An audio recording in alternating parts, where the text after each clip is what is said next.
ایک ایسی نیکی جس کا بدلہ خاموش مگر بہت بڑا ہے۔ حضرت علی رضی اللہ تعالیٰ عنہ سے روایت ہے، رسول اللہ صلی اللہ علیہ وآلہ وسلم نے فرمایا،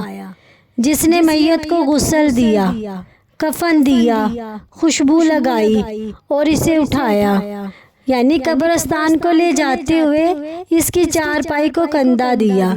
اس کا جنازہ پڑھا،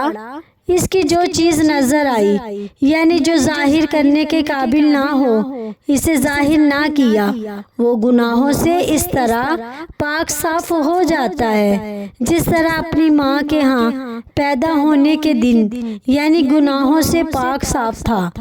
اس حدیث مبارکہ میں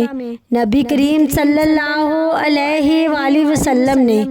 میت کی خدمت کی عظیم فضیلت بیان فرمائی ہے۔ جو شخص میت کو غسل دے، کفن پہنائے، جنازے میں شریک ہو اور اس کے عیب کو چھپائے، اللہ تعالیٰ اسے بہت بڑا اجر عطا فرماتا ہے اور اس کے گناہوں کو معاف فرما دیتا ہے۔ میت کی خدمت کرنا،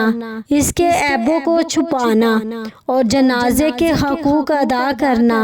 بہت بڑی نیکی اور اجر کا باعث ہے۔